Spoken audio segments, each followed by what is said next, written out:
So, I think a lot of Canucks fans at the time of recording this audio, and at the time of you listening to this video at this very specific moment in time, a lot of Canucks fans may be on the high.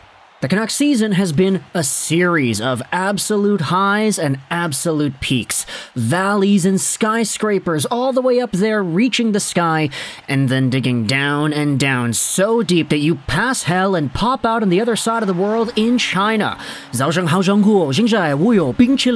have been so many ups and downs for this team, and admittedly, we're kind of on a high right now. So a video topic like this may be a topic and a conversation that was brought up during one of the lows that may be ill-advisedly discussed in the moments of a high, but we'll see how long that high lasts as the Vancouver Canucks will play the Edmonton Oilers later today before they head off on the holiday break. So we'll see how they play off against McJesus and Draisaitl, but for now I wanted to talk about a TSN 1050 Overdrive segment from literally just 3 days ago. This was on the 1050 segment from December 21st, and what the guys on Overdrive did was they grabbed Darren Dreger and pulled him on the phone to talk about John Tortorella, Michael Bunting, Kevin Hayes, as well as the situation in Vancouver. I'll leave a link in the description if you want to go ahead and listen to the entire thing. The Vancouver segment starts at around the 18-minute mark, but Darren Dreger shared some very interesting insight as to what he's feeling the Vancouver Canucks are going to be focusing towards heading into the next few months. There's a tweet made here by Canucks Thoughts, or excuse me, 5 Canucks Thoughts at 5 Canucks, that goes out there and transcribes the Darren Dreger comments, and this is what I wanted to make a video about here today. Dreger on the Canucks on Overdrive. The 2023 draft is going to be a priority for them.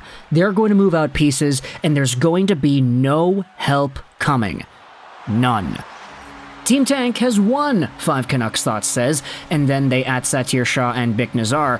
This tweet had a whole bunch of likes, a whole bunch of retweets, and I saw it across my timeline, which is kind of what prompted me to listen to the 1050 Overdrive segment itself. But pretty much, I mean, this tweet might be seen as taking it out of context or whatever, but if you listen to the show, that's pretty much what Darren Dreger talks about.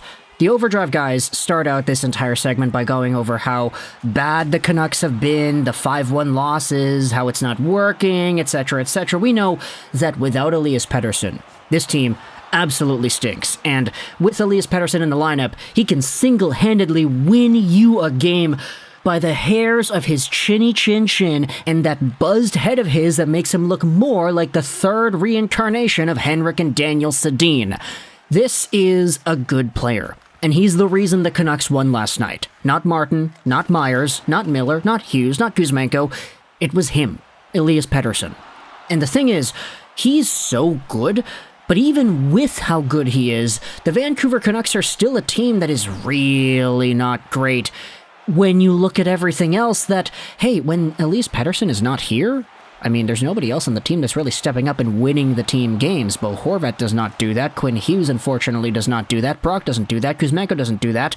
Martin nor Demko, they've been able to do that this season either. So, even though Pettersson is this specimen of a divine human being that is so good, probably one of the best players, just pure talent-wise, the Canucks have had ever, the way the team is winning these games by going down 4-2, going down 5-3, losing all hope for a moment, and then having Elias Pettersson score 2 beautiful assists and a goal to tie everything up and go to a shootout, that's not a sustainable winning plan.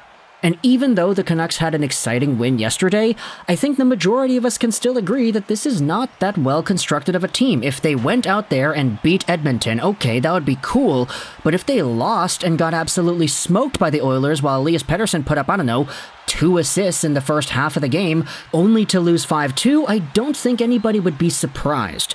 And so, with this in mind, having Darren Dreger on the TSN broadcast saying that from what he's hearing or what he feels like is going to happen, the Canucks are going to focus all on the 2023 draft, and the implication is they're going to be trading away guys, maybe keeping Pettersson, maybe keeping Hughes, maybe keeping Demko, but other names, they're up for sale.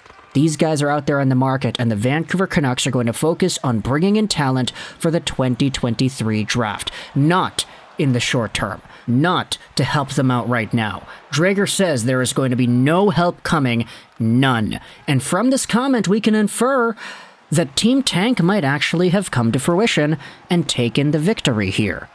Now, again, I want to get into semantics. We talk about this maybe once every few months, and I've been saying kind of the same thing for the past few years, but every time we talk about the word tanking, there are always a few opinions that get tossed around there that I don't really think fit what it is I'm trying to communicate here. When I say tanking, and I say Team Tank, and I say the Vancouver Canucks may be putting themselves in a position to tank, I'm not trying to talk about the players. The players never will intentionally lose games. Even when you're on an organization that wants to lose so badly, the players themselves are never the ones going out there and missing a shot on purpose, or making a bad pass on purpose, or giving it away on purpose, or doing all this stuff because they are throwing the game. That doesn't happen in the National Hockey League. These are guys that want to win. They're in the league for a reason. You've got, 12 forwards, 6 defensemen, 2 goalies, okay, 1 goalie per game, and a coaching staff that wants to go out there and do the best they can. Tanking refers to upper management.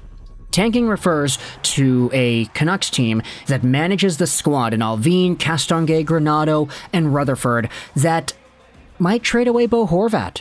They'll trade him away for draft picks and prospects. They might trade away Tyler Myers for draft picks and prospects. They might trade away Garland for draft picks and prospects. Heck, even if they trade them away for players that are under the age of 24 and they come into the lineup right now, I doubt that whatever 21, 22, or 23-year-old forward the Canucks get in some sort of a Bo Horvat trade is going to be as good as Bo Horvat today.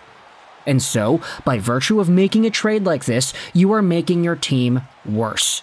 That is the ultimate philosophy in tanking when you're looking at it from a draft building point of view. If your team has Bo Horvat from now till the end of the season, you probably score a lot more goals than if your team had some random 22-year-old guy who isn't really as polished and who is coming into his own instead. Bo Horvat will, by nature of his talent, give you more goals, therefore potentially more wins, therefore potentially more points, and therefore a lower standing in the draft lottery. It's not because the players on the Canucks are going to tank and they're going to blow the games that they're playing. I think you saw yesterday that the Canucks are very much willing to win games when they want to. It's just the management has the upper hand when it says, okay, well, we have the choice in giving you a roster that's able to do that. And according to Darren Dreger, it appears that that is not going to be the case and that the focus is going to be in the 2023 draft instead, rather than the postseason. So, talk to the comments your thoughts about this idea. Is it kind of ill-advised? I said that word earlier in the video, I'll say it again. Is it ill-advised to bring this kind of a topic up after the Canucks had such a crazy win against Seattle? Like, by no means was that Seattle game a good game. There were so many problems with the team in that game. Spencer Martin getting beat from outside the zone, the terrible giveaway from Myers, the defensive coverage, the lack of winning faceoffs in your own zone. This was not a good game. It was highlighted by one extraordinary performance from one extraordinary human being in Elias Pettersson that, of course, it feels good to watch it. I'm not going to say it feels bad. That was an amazing win, and I felt so good watching that happen. It's just, contextually speaking, with the whole season in mind, one win that is like that shouldn't be enough to say, okay, we're going to make the playoffs and we're going to win the cup. That's the plan, and we're doing it now. You kind of get what I'm saying here?